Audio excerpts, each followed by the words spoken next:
మండు వేసవిలో కుంభవృష్టి వర్షాలు, వానలు కురవాల్సిన సమయంలో రోహిణీ కార్తెలో ఉన్నట్లు ఎండలు, మంచు ప్రాంతంలో ఉన్నామా అన్నట్లు చలి. ఇది క్రమంగా వాతావరణంలో కనిపిస్తున్న భారీ మార్పులు. మరి వచ్చే 3-4 ఏళ్లలో వాతావరణంలో భారీ మార్పులు చోటు చేసుకుంటాయా? దేశవ్యాప్తంగా చోటు చేసుకునే ఈ పరిణామాల్లో హైదరాబాద్ నగరంపై తీవ్ర స్థాయిలో ప్రభావం చూపుతాయా?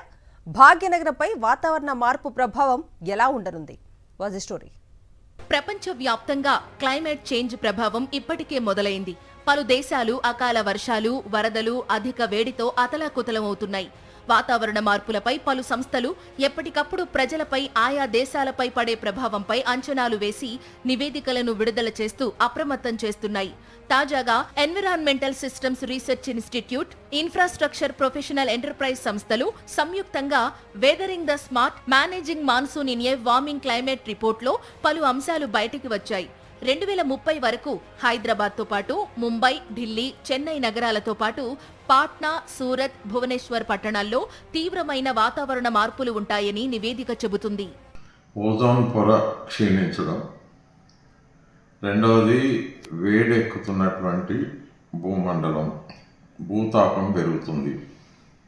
దీన్నే గ్లోబల్ వార్మింగ్ అంటారు. గ్లోబల్ వార్మింగ్ అనేది మొత్తం ప్రపంచవ్యాప్తంగా ఉన్న సమస్య అండి. వెహికల్స్ సంఖ్య పెరిగిపోవడము, అలాగే కాంక్రీట్ జంగిల్స్ లాగా సిటీస్ ఎక్స్పాండ్ చేసేసుకోవడము, ఇండస్ట్రియలైజేషను, వీటి వల్ల ఏంటవుతుందంటే ఈ గ్రీన్ హౌసెస్ గ్యాసెస్, ముఖ్యంగా కార్బన్ డైఆక్సైడ్ పెరిగిపోవడం వల్ల మనకి ఈ రిటైన్ చేయవలసిన టెంపరేచర్ కంటే ఎక్కువ రిటైన్ అయిపోతుంది.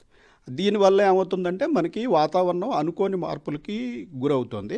2030 నాటికి దేశవ్యాప్తంగా 10 జిల్లాల్లో 8 జిల్లాలు తీవ్రమైన వాతావరణ పరిణామాలకు గురవుతాయని తెలుస్తోంది.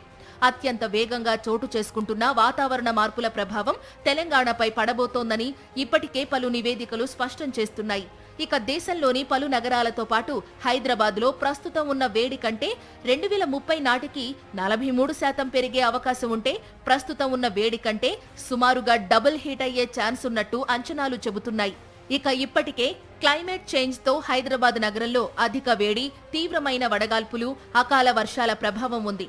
ఇక రానున్న కాలంలో హైదరాబాద్ నగరంలో క్లైమేట్ లో మరింతగా ప్రభావం చూపే అవకాశాలు ఉన్నాయని పర్యావరణవేత్తలు చెబుతున్నారు. అంటే నగరం యొక్క డిజైన్ బట్టి, నగరంలో మనం వాడుతున్న పదార్థాల బట్టి, రవాణా బట్టి, నిర్మాణాల బట్టి, పరిశ్రమల బట్టి, నిత్యము మనం కాలుస్తున్న వివిధ పదార్థాల వల్ల, వీటన్నిటి వల్ల ఈరోజు హైదరాబాద్ నగరంలో ఉష్ణోగ్రత పెరుగుతుంది. ఆ ఉష్ణోగ్రత పెరిగిన దరిమిల హీట్ ఐలాండ్ ఎఫెక్ట్ వస్తుంది. ఇప్పటికే వచ్చిన వాతావరణ మార్పులతో తీవ్ర ఇబ్బందులు పడుతున్నట్లు భాగ్యనగర వాసులు వాపోతున్నారు. పాలిథిన్ కవర్లు గవర్నమెంట్ ఎప్పుడైతే ఆపుతో అప్పుడేమో తగ్గుతాయి. దానివల్ల ఈ అకాల వర్షాలు అన్నీ వస్తున్నాయి. దీనివల్ల కంటిన్యూటీ హెవీ రైన్ ఎప్పుడు పడుతుందో తెలియదు మనకి. సడన్గా వస్తుంది వర్షం, సడన్గా ఇబ్బందులు వస్తున్నాయి. ఒకసారి ఎండ వస్తుంది, సడన్గా రాత్రి వాన వస్తుంది. బయటికి వెళ్ళిన ఇంటి రావాలంటే ఇబ్బంది. వాతావరణ మార్పుల ప్రభావం అధిగమించేందుకు సత్వర చర్యలు ప్రారంభించాలని పర్యావరణవేత్తలు చెబుతున్నారు. ఇటువంటి పరిణామాలను ఎదుర్కొనేందుకు సుస్థిర నగర అభివృద్ధి విధానాలు రూపొందించి అమలు చేయాలన్న డిమాండ్లు వినిపిస్తున్నాయి.